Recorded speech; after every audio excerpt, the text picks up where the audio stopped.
नमस्कार। कैसे हैं आप लोग सब? उम्मीद है आप सब अच्छे होंगे, जहाँ भी होंगे बढ़िया होंगे। मैं आप लोगों से कहना चाहती हूँ इससे पहले कि मैं अगली डिस्ट्रेसिंग टेक्निक के बारे में बात करूँ, कृपया इस वीडियो को पूरा अंत तक देखिएगा और आप इसे सब्सक्राइब भी कीजिएगा और please share to care my country. इस वक्त मेरे देश को स्ट्रेस फ्री होने की बहुत ज़्यादा ज़रूरत है, तो प्लीज़ जितने ज़्यादा मासेस तक आप इनको भेजेंगे, हेल्प करेंगे, तो हम अपने देश की सहायता कर पाएंगे। ऐसा मेरा मानना है और मेरा सोचना है और मेरा विश्वास भी है। और मैं अगली जो टेक्निक के बारे में बताना चाहती हूँ उसकी मैं कुछ पिक्स बताती हूँ और आप समझ जाएंगे कि मैं आपको क्या बताने वाली हूँ। आप जब मैं अगली आप कुछ समझ रहे हैं देख के? तो प्यारा बच्चा लग रहा है ना, देखिए ध्यान से सब क्या हो रहा है, ध्यान से देखिए। समझ तो रहे होंगे कि मैं आज क्या बोलने वाली हूँ।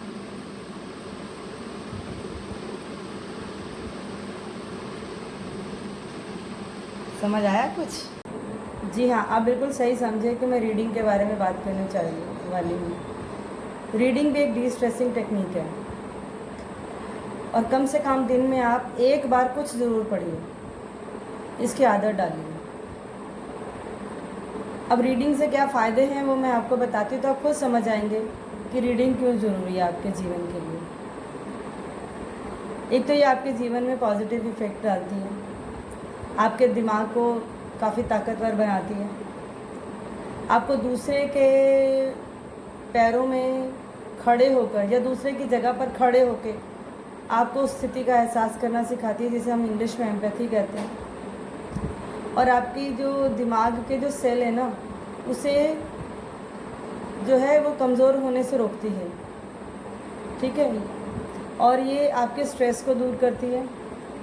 अगर आप बुक पढ़ते हैं तो आपको नींद अच्छी आती है, आपको डिप्रेशन से आप दूर जाते हैं, आपकी मेंटल हेल्थ अच्छी होती है, आपकी जनरल नॉलेज बढ़िया हो जाती है और आपकी जो भी टॉपिक आप पढ़ रहे हैं तो उसके प्रति आपकी समझ बढ़ जाती है, और जो कि आपके करियर में बहुत अच्छी इम्पॉर्टेंट स्किल है।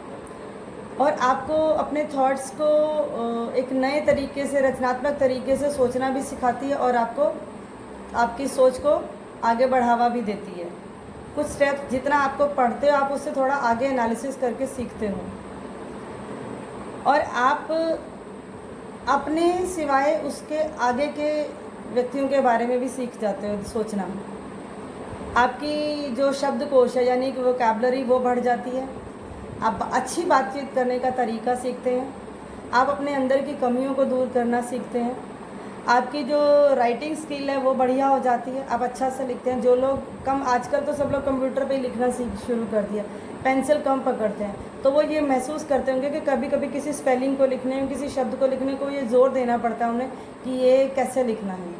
तो इसलिए पेंसिल से, हाथ से लिखने से आपकी जो मोटर एक्टिविटी ऑफ हैंड्स है, यानी कि आपके लिखने की जो ताकत है वो बढ़ती है,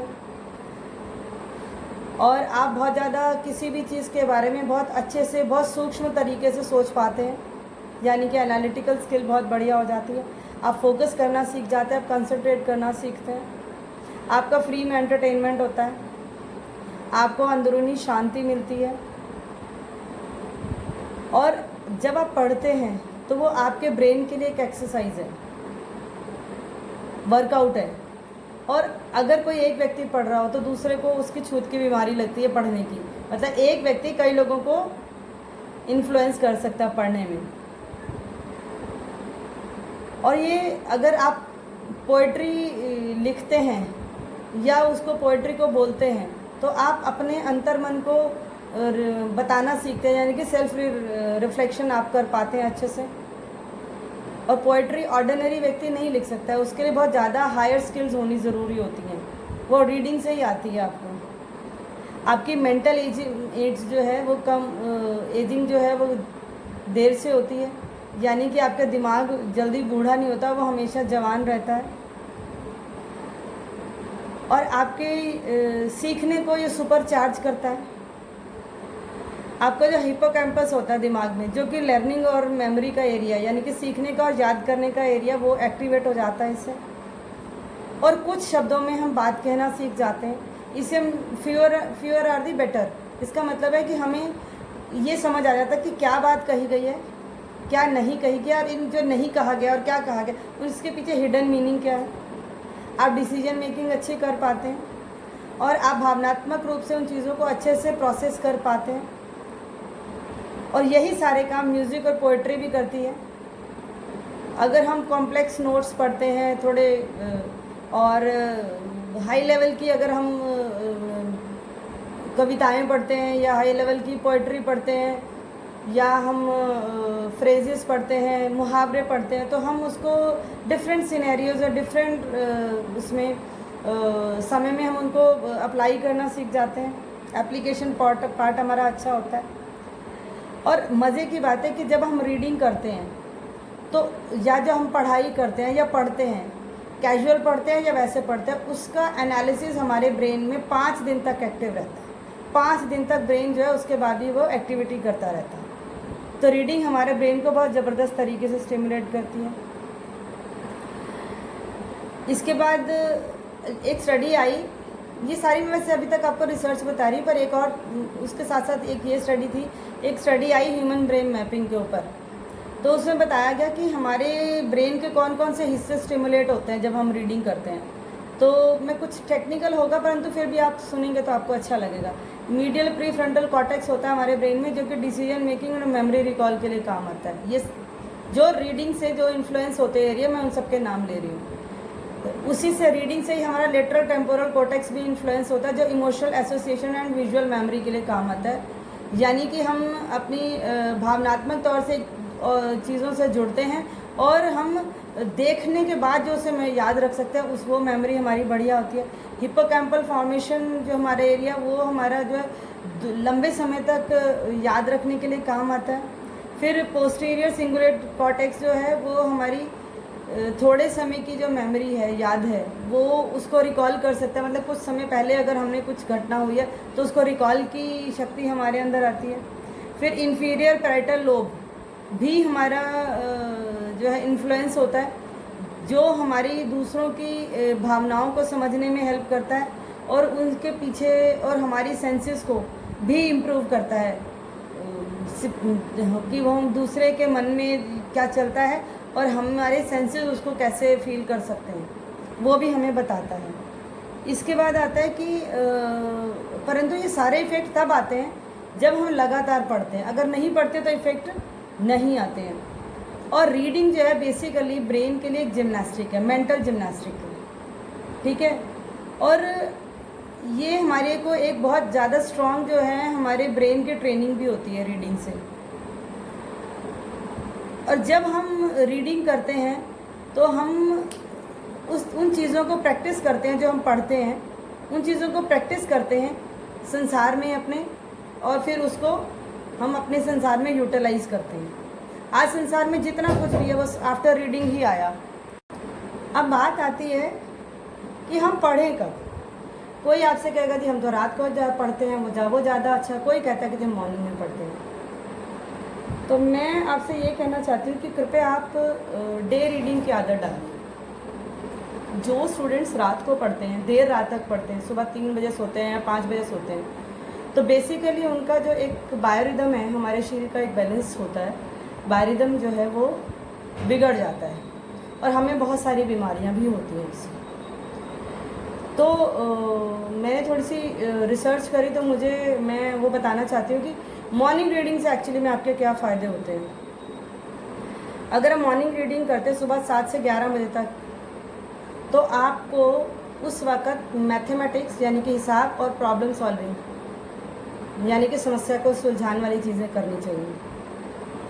और 1 बजे दोपहर से लेकर 7 बजे तक आपको उस चीज़ की पढ़ाई करनी है कि जैसे कि आपका साइंस हो गया, सोशल स्टडीज़ हो गई, ऐसी चीज़ों के बारे में पढ़ना चाहिए आपको, या एग्ज़ाम्स के बारे में जो जहाँ पे हैवी रीडिंग करनी पड़ती है। इसका अर्थ ये हो गया जहाँ पे आपको कैलकुलेशन फॉर्म थोड़ी कम है, फिर जहाँ पे आपको मेमोराइज ज़्यादा करना है।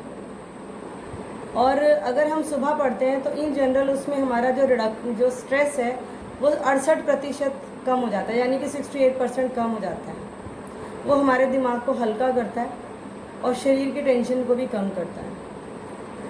और बुक पढ़ने से हमारा जो स्ट्रेस लोअर इतना ज़्यादा होता है कि अभी मैं आपको बताती हूँ कि कितना ज़्यादा फ़र्क आता है। अगर हम म्यूज़िक सुनते हैं तो हमारा स्ट्रेस लेवल 61% कम होता है, पढ़ाई से हमारा 68% कम होता है।